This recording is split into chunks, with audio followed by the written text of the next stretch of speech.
Hello. अरे हाँ hello पूजबा। अरे हाँ बोल ने। अरे कहाँ पहुँचनी गे? अरे बाबू अभी घरे में ही रेडी हो रही हो। हाँ तो लगो है तोर लिपस्टिक लगावे के चक्कर में ने हमर प्लान फेल कर दनी। प्लान? अरे तो तोर की प्लान हमरा बता दे। अच्छा तो सुन ले। नवादा से लई बहु मुर्गा के छौरी, झारखंड से लई बहु बियर गे। सुनही नवादा से लई बहु मुर्गा के छौरी, झारखंड से लई बहु बियर गे। अरे अरे की बोल ही बियरबा झारखंड से काहे लई है? तोर दिमाग खराब है की? तो तोरा नहीं पता हो कि बिहार में दारू बंद है? अरे हाँ ठीक है बोला है। ठीक है की बोलो ये? तोरा कहलिए और कि वोटवा दही लालटेन छाप पर तब दे दही कमल छाप पर, तो ये सब नहीं होता हो। अच्छा तो माफ कर दे रे छोड़ा, हमर बात सुन। राजगीर में पार्टी मनाबो रे छोड़ा, हैप्पी न्यू ईयर रे। राजगीर में पार्टी मनाबो रे छोड़ा, हैप्पी न्यू ईयर रे। अरे हाँ हाँ ठीक है कोई गरम का पनिया में नहा लेबै, ठंडा भी नहीं लगता है। हाँ तो पहाड़िया पर घूमे ले जानी ने। अरे हाँ गे दोनों मिलके पूरा राजगीर घूम लेबै। ठीक है हो। Music by Chandan Singh.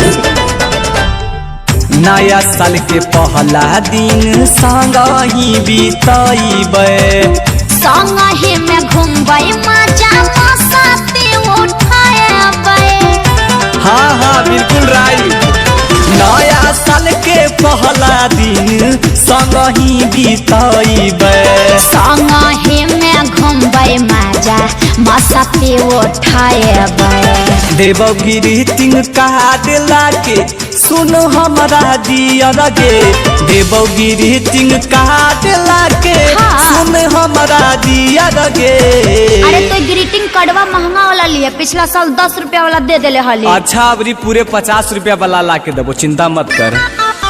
राजगीर में पार्टी मनाबो रे छोरा, हैप्पी न्यू ईयर रे।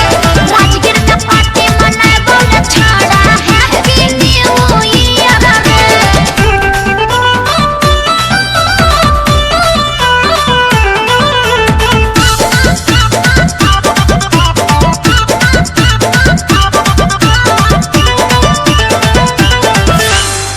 जे भी दिल करता हमारे कर लेबो पूरा। चुम्मा से काम चलाई है, छोड़ दी है अधूरा। अच्छा तेज बनाही। तब के जे भी दिल करता हमारे कर लेबो पूरा। चुम्मा से काम चलाई है, छोड़ दी है अधूरा। अमिताया सिक लल्लू पीयूष रहतौ कन्हैया नियर गे।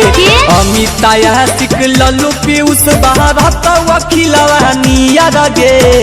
अरे अरे की बोलो ही नियर मतलब नहीं समझ ही हो। मतलब सब लोग आस पास में ही रहता, लल्लू कन्हैया खिलवा पीयूषबा सब लोग अपन अपन गर्लफ्रेंड लेके राजगीर गेलक है। अच्छा ऐसन बात है कई। राजगीर में पार्टी मनाबो रे छोरा, हैप्पी न्यू ईयर।